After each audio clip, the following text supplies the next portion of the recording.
यदा यदा हि धर्मस्य ग्लानिर्भवति भारत अभ्युत्थानम् अधर्मस्य तदात्मानं सृजाम्यहम् परित्राणाय साधूनां विनाशाय च दुष्कृतां धर्म संस्थापनार्थाय संभवामि युगे युगे।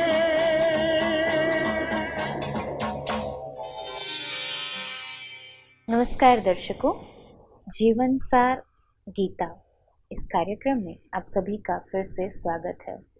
दर्शकों, पिछले एपिसोड में हमने जाना कि किस तरह से अर्जुन जो है भगवान से कहते हैं कि मेरे रथ को दोनों सेनाओं के बीच में लेकर जाइए, और वो सेनाओं के बीच में अपने आप को जब खड़े पाते हैं तो महसूस करते हैं कि किस तरह से उन दो प्रकार की सेनाएं हैं। एक बुरे प्रकार की सेना, या यूँ कहो कि जो कौरव की सेना दर्शाई है कि वो बहुत बड़ी है, और दूसरी तरफ देखा पांडवों की सेना, तो कहीं ना कहीं आज देख रहे हैं दुर्गुण वाले व्यक्ति समाज में बहुत ज़्यादा है और अच्छे गुण वाले व्यक्ति समाज में बहुत कम है। और हम कहाँ जाना चाहते हैं ये हमारे ऊपर निर्भर करता है। साथ ही हम जानते हैं कि हमारे अंदर भी दो प्रकार के द्वंद्व चलते रहते हैं।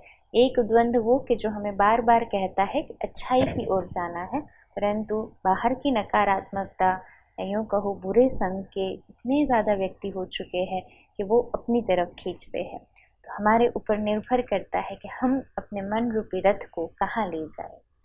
दर्शकों, आगे के प्रश्न के लिए आज फिर से हमारे साथ उपस्थित है ब्रह्मा कुमारी शिवमणि बहन। तो बहन जी, आपका बहुत स्वागत है। नमस्कार। ओम शांति। ओम शांति। जब हम गीता में आगे बढ़ते हैं तो जिस प्रकार से रथ तो लेकर आए अर्जुन बीच में, परंतु बाद में हम देखते हैं कि जब उनको युद्ध करने के लिए जब बारी आती है तो उससे पहले ही उनकी स्थिति ऐसी हो जाती है कि कहा जाता है कि उनका मुख भी सूखने लग रहा था, शरीर में भी उनको कंपन महसूस हो रहे थे। तो क्या सचमुच में मानसिक शिथिलता के साथ साथ उनके अंदर शारीरिक शिथिलता भी आ चुकी थी? गीता में जब अर्जुन कहते हैं दोनों सेनाओं के बीच में मेरे रथ को खड़ा कर दो, जब उनका रथ दोनों सेनाओं के बीच में होता है तो वहां खड़े होके वो अपने संबंधियों को देखना शुरू करते हैं। वही संबंधी जो गुरु बन के उनको पढ़ाए थे, वही संबंधी जिसने उनको पालना दी थी, उन संबंधियों को देखने के बाद अर्जुन के मन में ऐसे संकल्प उत्पन्न होने लगते हैं जिसके बारे में गीता के अध्याय 1 के 29वें श्लोक में अर्जुन स्वयं बोलते हैं कि दृष्ट्वे माम स्वजनम कृष्णा युयुत्सम समुपस्थितम सीदंति मम गात्राणि मुखम च परिशुष्यति व्यपत्तुश्च शरीरे में रोमहर्ष च जायते। अर्थात यहाँ पर अर्जुन बोलते हैं कि युद्ध के क्षेत्र में खड़े हुए युद्ध के अभिलाषी ये स्वजन समुदाय को देखकर मेरा अंग शीतल होते जा रहे हैं, मेरा मुख सूख रहा है और मेरे शरीर में कंपन सा अनुभव हो रहा है और मेरा शरीर कांप रहा है। शरीर के अंगों में एक अलग से कंपन महसूस यहाँ शरीर के ऊपर भी प्रभाव पड़ गया। जैसे आज भी हम बहुत सारे लोगों को देखते हैं कि व्यक्ति का मानसिक स्थिति का प्रभाव अपने शरीर पर ऑटोमेटिकली पड़ता है। वहां पर भी ऐसे ही हुआ। जब युद्ध में अपने संबंधियों को ही मारने का समय आया अर्जुन को, तो उनको ऐसे लग रहा कि बोलने को भी नहीं हो रहा है, अर्थात मेरा मुख सूख रहा है। और वो बोल रहे हैं कि मेरे शरीर में कंपन सा हो रहा है। ऐसे आज भी देखते हैं कि अगर कोई माता पिता के आगे उनके बच्चे को कुछ हो रहा है तो वो भी उतना मोहित हो जाते हैं कि उनको भी वही अनुभव होता है कि उनका अंग अंग भी शीतल होते जाते हैं। यहाँ पर वही स्थिति हम देख रहे हैं अर्जुन की कि उनका अंग शीतल होते जा रहे थे। ऐसे नहीं कि अर्जुन पहले कभी युद्ध ही नहीं किया था। बिल्कुल, क्योंकि कई बार हमने जाना है कि अर्जुन ने पहले भी बहुत युद्ध किए हैं और जो हम कौरवों के सामने की बात कर रहे हैं, तो कौरवों के साथ वो अकेले ही युद्ध करने में इतने एक अपने अंदर उनमें एक क्षमता थी कि वो उनके साथ विजय भी प्राप्त कर चुके थे।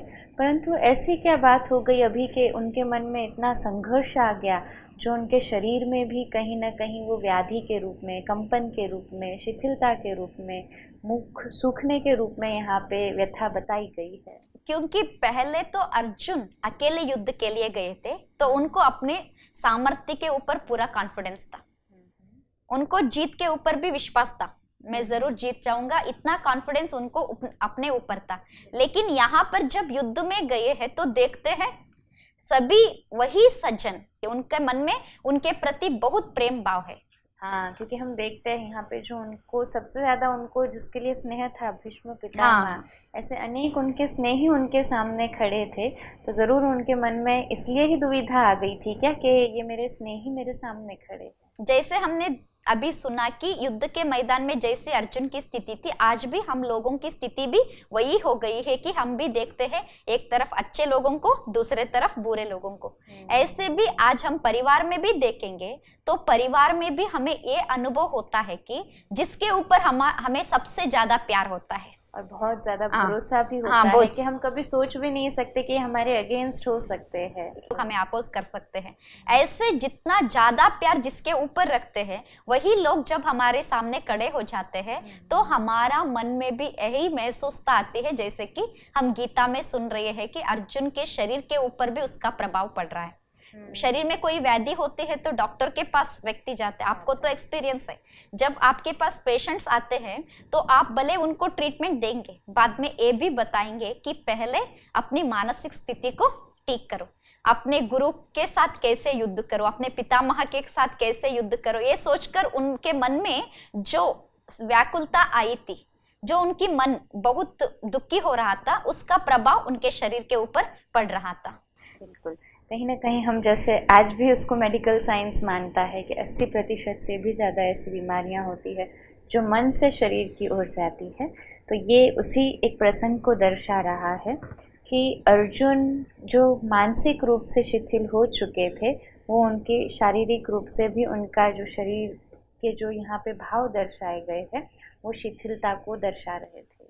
आज जितने भी व्यक्ति को जो भी व्याधि होती है, जैसे कि बहुत सारे रोग हम सुनते हैं, जैसे कि शुगर हो, बीपी हो, अल्सर हो, डायबिटीज, जो भी रोग के बारे में हम सुन रहे हैं, सभी रोग इसलिए आ रहे हैं कि हमारा मन का प्रभाव हमारे तन के ऊपर ज्यादा पड़ रहा है।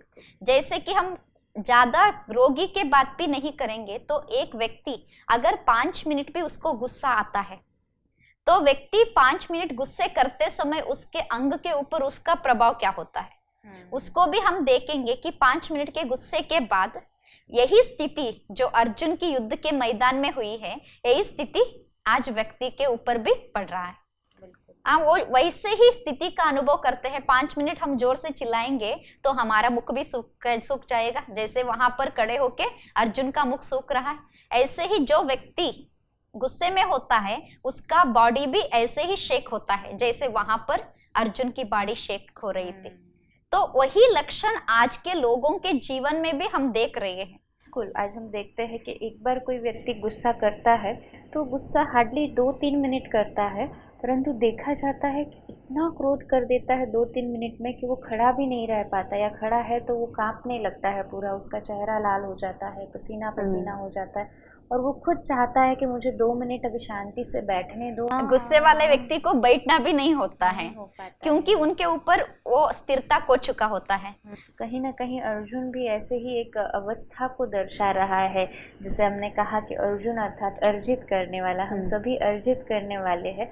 पर आज हम अच्छे गुणों को अर्जित करना चाहते हैं, परंतु बाहर के जो सर्कमस्टेंसेस है, वायुमंडल है, वो अपना प्रभाव इस तरह से हमारे ऊपर छोड़ जाते हैं कि वो बुरी जो चीज़ें हैं हमारे ऊपर इम्पैक्ट डाल के हमारे मन से हमारे शरीर पर भी असर करती जा रही है। अभी गीता में सुन रहे हैं कि बहुत सालों से युद्ध के लिए अर्जुन तैयारी करके आया था।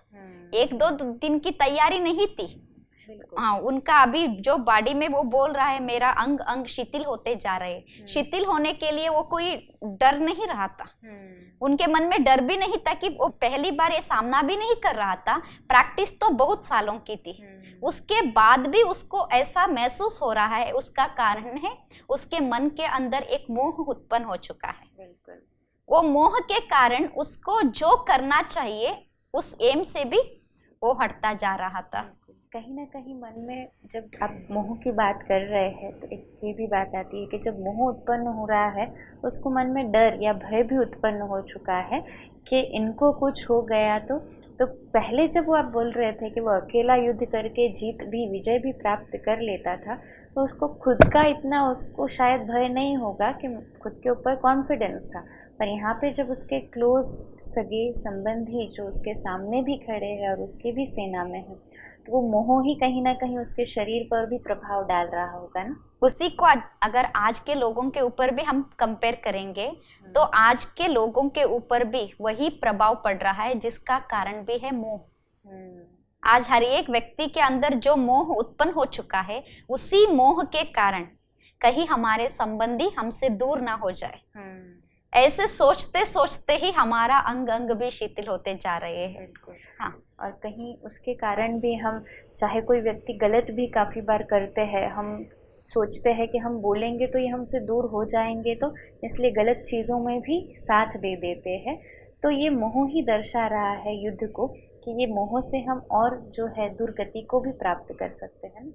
ये मोह ही है जो अर्जुन के एम से भी अर्जुन को दूर ले जा रहा था। ऐसे ही हमारा जीवन में जो मोह है वही हमारा एम से भी हमें दूर ले जा रहा है। यही हम कॉन्ट्रास्ट देख रहे हैं भगवत गीता में, जब आपने कुछ एपिसोड पहले चर्चा की थी कि अर्जुन ने जब बाण को उसको जब तीर चलाना था बाण से तो उसने केवल उस आँख को देखा। बाकियों ने कहा मुझे पेड़ दिखाई दे रहा है, कईयों ने कहा आकाश दिखाई दे रहा है, कई ने कहा कि मुझे पक्षी दिखाई दे रहा है, परंतु अर्जुन का उस समय लक्ष्य बिल्कुल स्थिर था कि मुझे आँख दिखाई दे रही है। वही अर्जुन है, परंतु यहाँ पे उसकी मानसिक स्थिति कितनी बदल चुकी है कि उसे सामने सेना खड़ी है फिर भी वो मोह के वश उसे लड़ने की जो ताकत है वो खो बैठा था। वरना कहने का भावार्थ कि व्यक्ति वही हो सकता है, परंतु जब उसको सर्कमस्टेंस बदल जाते हैं, वायुमंडल बदल जाता है तो व्यक्ति अपना मनोबल भी खो सकता है।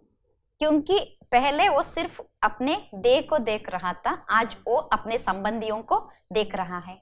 आज भी हम अपने जीवन में जब तक हमारा एम हमारे सामने होता है तो हम लक्ष्य को प्राप्त करने की ओर ही बढ़ते रहते हैं। अगर बीच में किसी संबंधी के ऊपर हमें थोड़ा बहुत भी मोह आ जाएगा तो उस मोह के कारण जो हमारा एम थी उससे भी हम हट जाते हैं। बिल्कुल बिल्कुल सही बात है कि आज हम आगे बढ़ना भी चाहते हैं। कई बार कहते हैं कि हमारे अंदर इतनी कैपेबिलिटीज़ है कि हम जान पाते हैं कि हम उसे बहुत अच्छे से यूज़ कर सकते हैं, परंतु उस मोह के कारण हम वो एम में नहीं पहुंच पाते हैं। ऐसे अनेक प्रश्न हमारे मन में आ रहे हैं और ज़रूर हम आगे के एपिसोड्स में, आगे के अध्याय, यही अध्याय के आगे के श्लोक्स में भी डिस्कस करेंगे। परंतु आपने जो इतनी अच्छी तरह से आज हमें इस भूमिका के बारे में स्पष्टता दी उसके लिए आपका बहुत बहुत आभार है। नमस्कार। ओम शांति। दर्शकों, कई बार हम ऐसे भी देखते हैं कि हमारे सामने कोई विकट परिस्थिति या समस्या ऐसी आ जाती है कि हम वो समस्या परिस्थिति को देखकर ही पीछे भागने लगते हैं कि नहीं ये मेरे से नहीं हो सकता। हम पहले से ही अपने मन को फिक्स कर लेते हैं ये तो परिस्थिति बहुत डिफ़िकल्ट है, ये परिस्थिति बहुत विकराल है, इसलिए हम इससे पीछे ही हट जाए। कहीं ना कहीं अगर हम अपने आप को अर्जुन के पात्र में लेकर जाए तो हम वो नेगेटिव संकल्पों को दूर करके अपने आप को अगर ऊपर उठाते हैं, पॉजिटिव संकल्पों में लेके जाते हैं कि नहीं मेरे अंदर वो योग्यताएं हैं, वो कैपेबिलिटीज़ है, वो क्षमताएं हैं, तो हम शायद इससे और ऊपर उभर सकते हैं। और शायद नहीं, ज़रूर हम भरोसा अगर अपने आप पर रखते हैं, आत्मविश्वास अगर हम अपने ऊपर रखते हैं तो ये कैपेबिलिटीज़ के साथ हम अपनी उन परिस्थितियों पर ज़रूर विजय प्राप्त कर सकते हैं।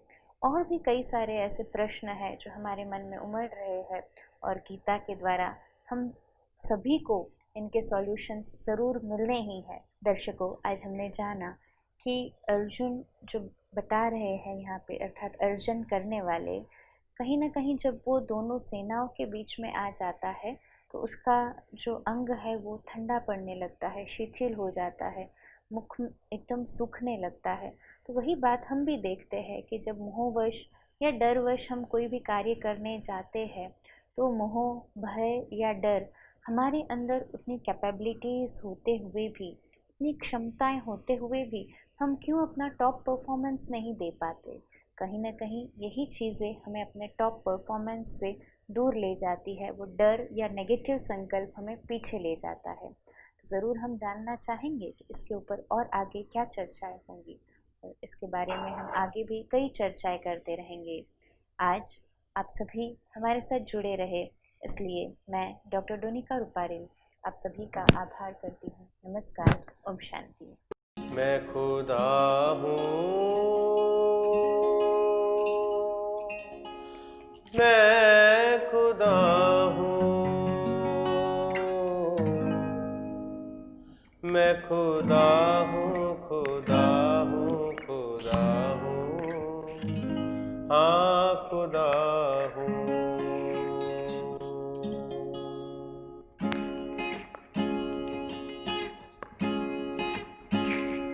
मैं खुदा हूँ,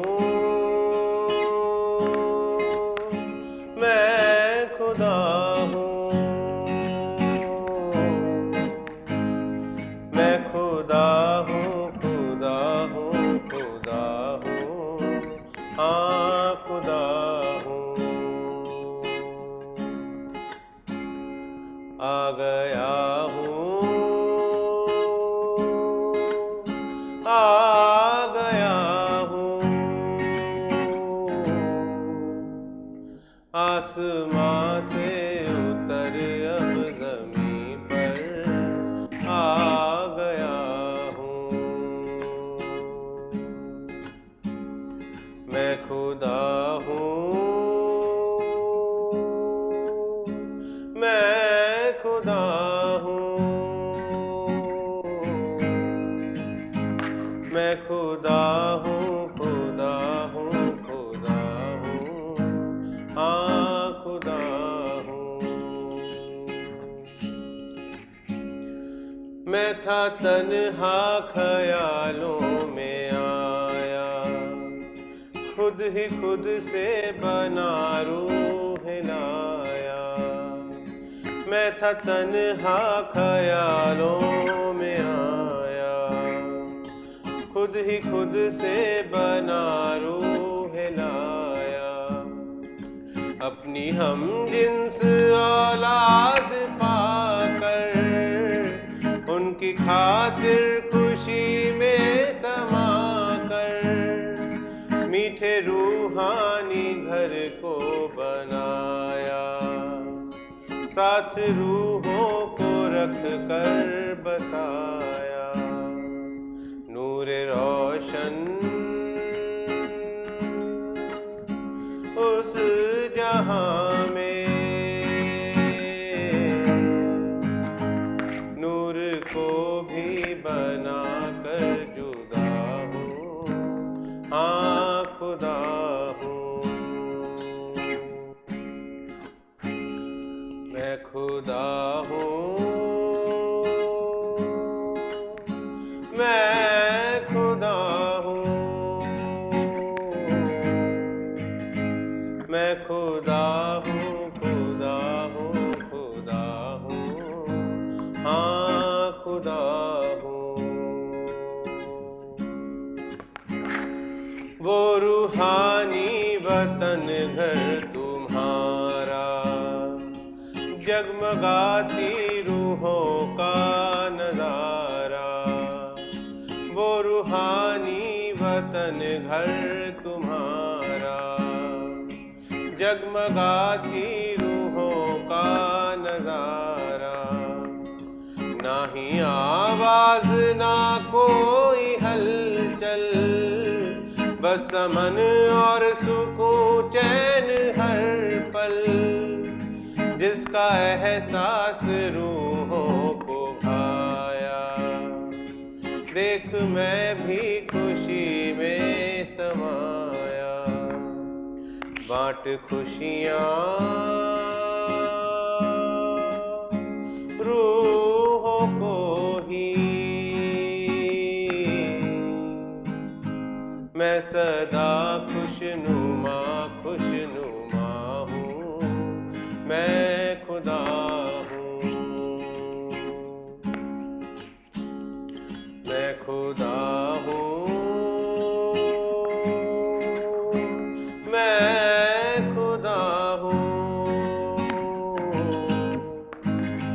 मैं खुदा हूँ, खुदा हूँ, खुदा हूँ, हाँ खुदा हूँ।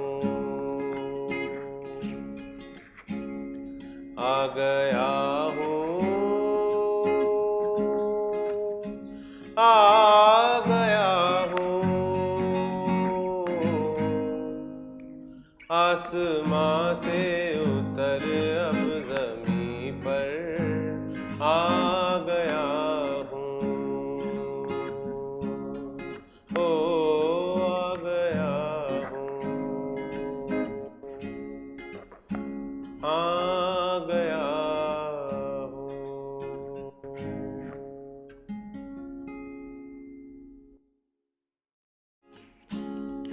मैं खुदा हूँ, मैं खुदा हूँ, मैं खुदा हूँ, खुदा हूँ, खुदा हूँ, हाँ खुदा हूँ। आ गया हूँ, आ गया हूँ, आसमां से उतर अब ज़मीं पर आ गया